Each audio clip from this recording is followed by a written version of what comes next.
오늘 하나님께서 우리에게 주신 말씀은 사도행전 5장 1절에서 16절까지의 말씀입니다. 하나님의 말씀을 봉독하겠습니다. 아나니아라 하는 사람이 그의 아내 삽비라와 더불어 소유를 팔아 그 값에서 얼마를 감추매 그 아내도 알더라. 얼마만 가져다가 사도들의 발 앞에 두니 베드로가 이르되 아나니아야 어찌하여 사탄이 내 마음에 가득하여 내가 성령을 속이고 땅값 얼마를 감추었느냐. 땅이 그대로 있을 때에는 내 땅이 아니며 판 후에도 내 마음대로 할 수가 없더냐. 어찌하여 이 일을 내 마음에 두었느냐. 사람에게 거짓말한 것이 아니요 하나님께로다. 아나니아가 이 말을 듣고 엎드러져 혼이 떠나니 이 일을 듣는 사람이 다 크게 두려워하더라. 젊은 사람들이 일어나 시신을 싸서 메고 나가 장사하니라.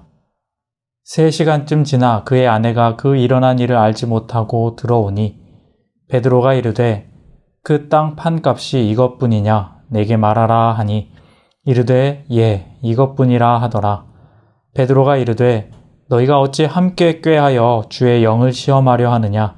보라 내 남편을 장사하고 오는 사람들의 발이 문 앞에 이르렀으니 또 너를 메어 내가리라 하니 곧 그가 베드로의 발 앞에 엎드러져 혼이 떠나는지라. 젊은 사람들이 들어와 죽은 것을 보고 메어다가 그의 남편 곁에 장사하니 온 교회와 이 일을 듣는 사람들이 다 크게 두려워하니라. 사도들의 손을 통하여 민간의 표적과 기사가 많이 일어나매 믿는 사람이 다 마음을 같이하여 솔로몬 행각에 모이고 그 나머지는 감히 그들과 상종하는 사람이 없으나 백성이 칭송하더라. 믿고 주께로 나아오는 자가 더 많으니 남녀의 큰 무리더라. 심지어 병든 사람을 메고 거리에 나가 침대와 요 위에 누이고 베드로가 지날 때에 혹 그의 그림자라도 누구에게 덮일까 바라고 예루살렘 부근에 수많은 사람들도 모여 병든 사람과 더러운 귀신에게 괴로움 받는 사람을 데리고 와서 다 나음을 얻으니라. 아멘. 가방을 하나 사려고 인터넷을 검색해 보았습니다. 그냥 간단하게 들고 다닐 가방을 검색했는데 왜 이렇게 그 종류가 많은지 이런 것에 관심이 별로 없는 저는 어렵고 힘들어서 도저히 고를 수가 없었습니다. 그런데 그러다가 이 가방에 대한 놀라운 세계가 있다는 것을 조금 알게 되었습니다. 입는 옷 위에 왜 사람의 어떤 패션과 정체성에 대단히 중요한 역할을 하는 것이 이 메고 들고 다니는 가방이라는 것을 새삼 깨달았습니다. 그냥 단순히 어떤 짐을 넣고 들고 다니는 것 이상의 어떤 인간 존재의 의미 표현의 한 부분이지 않을까 하는 생각을 해봅니다.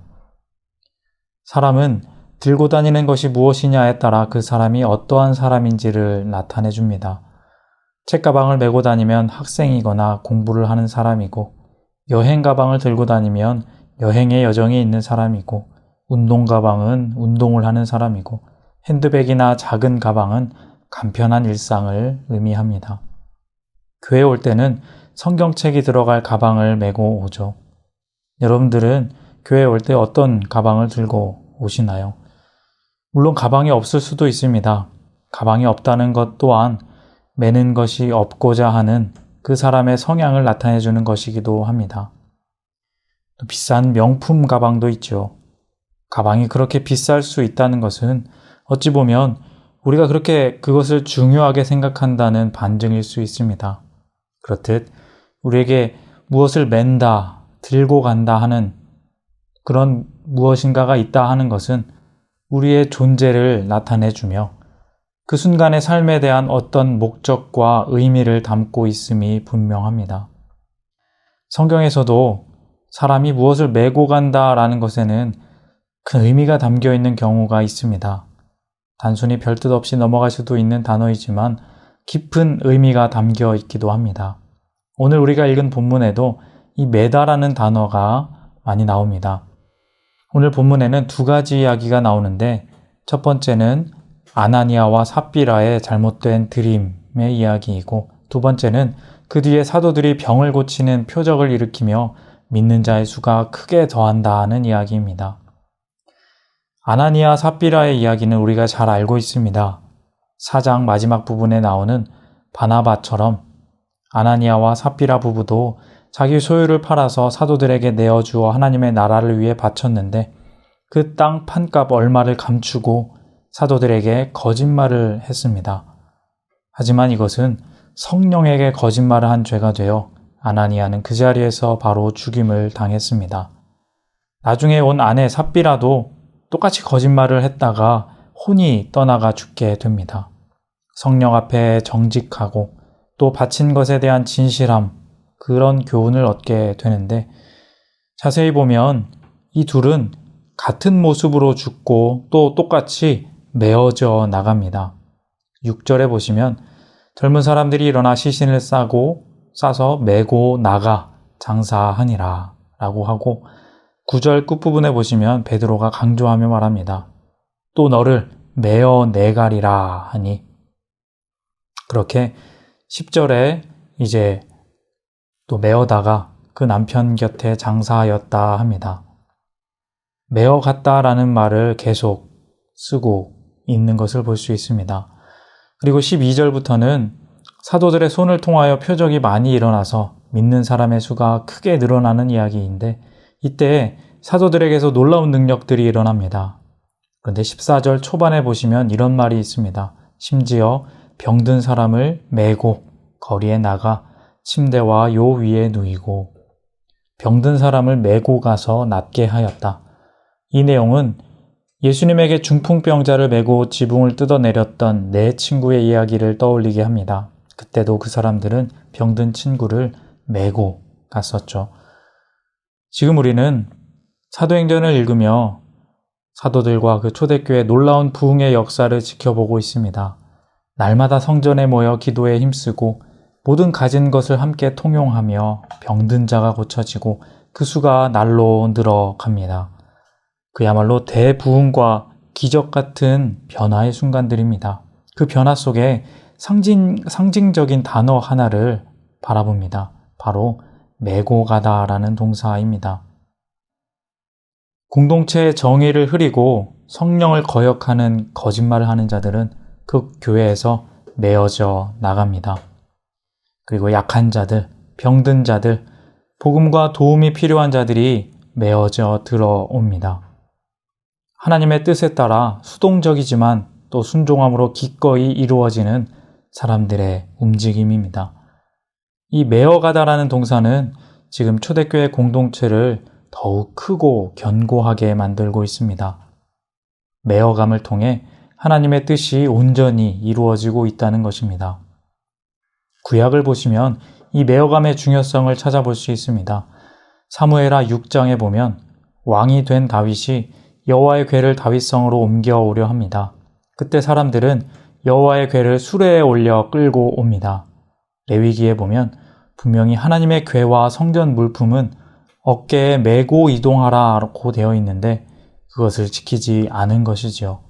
결국 낙원의 타작마당에서 소들이 뛰어 움직이는 궤를 붙잡은 웃사가 그 자리에서 죽고 맙니다. 그냥 넘어갈 수도 있는 부분이지만 매는 것의 중요성을 짚어주는 부분입니다. 그래서 궤를 옮기기 두려워한 다윗은 그 궤를 잠시 오벳 에돔의 집에 둡니다. 궤를 자기 집에 잘 모신 오벳 에돔은 온 집에 복을 받게 됩니다. 그런데 이 오벳 에돔은 사실 레위 자손에 속하게 되는데 역대상 25장에 보면 그 조상은 고라라는 사람입니다. 고라가 누구냐면 바로 민수기에서 모세의 권위에 반역하여 일어났다가 하나님께 죽은 반역자입니다. 고라는 고핫의 손자인데 이 레위인 중에 고핫 자손들은 대대로 성막 안에 법궤와 중요한 물건들을 다루고 동시에 그것을 메고 옮기는 역할을 맡던 사람이었습니다.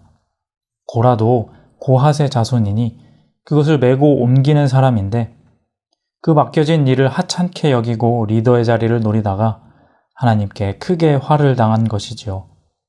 성막의 거룩한 물품들을 메고 옮기는 것은 하나님의 뜻을 이루어가는 정말 중요한 일이라는 것입니다. 여러분 사무엘 아시죠? 사무엘도 고핫의 자손입니다. 메고 옮기는 사람입니다. 사무엘은 사사시대를 종결하고 왕정시대를 여는 귀중한 다리 역할을 했던 선지자입니다. 하나님의 뜻대로 왕에게 기름을 부어 시대를 옮겨가는 역할을 했습니다. 하나님이 맡겨주신 그 메고 옮기는 역할을 잘 감당했기에 하나님의 뜻대로 시대가 변화하고 발전하며 개혁이 올바로 이루어진 것입니다. 다시 본문으로 돌아옵니다. 지금 사도들은 새로운 개혁의 시기를 살고 있습니다. 시대가 변화하고 있습니다. 예수님의 시대에서 성령의 시대로 전환되는 시기, 그것을 메고 가는 레위 지파의 역할이 필요합니다. 하나님의 뜻에 맞게 잘못된 것은 메어 나가야 하고 들어와야 하는 것은 메고 들어오게 하는 것, 그것이 교회의 일꾼들의 올바른 역할이었습니다. 사실 그렇습니다. 교회가 그러합니다. 메고 가는 것을 잘하면 교회는 건강합니다. 거짓과 분열과 성령을 거스르는 것들은 교회에서 메고 나가야 합니다. 그리고 가난한 사람들, 병든 사람들, 복음이 필요한 사람들을 메고 데리고 들어와야 합니다.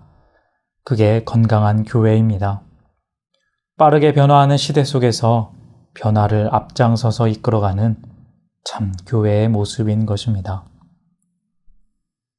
사랑하는 성도님 여러분, 하나님의 일을 하는 사람들은 메고 가는 사람들입니다. 그것이 그리스도인들의 정체성이고 우리 인간의 인간됨을 완성시키는 것입니다. 오늘 우리가 어깨에 짊어지고 메고 가야 할 것은 어떤 것이 있을까요?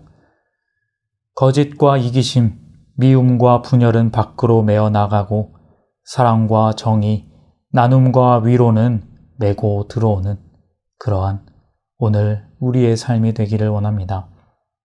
겉모습의 이미지를 꾸미고 좋은 가방을 드는 것도 중요하지만 무엇보다 하나님 맡겨주신 그 거룩함을 담아 사명을 메고 가며 세상을 변화시키는, 세상이 감당 못할 참 그리스도인으로 복된 삶을 살아가시는 우리 모두가 다 되시기를 주님의 이름으로 소망합니다.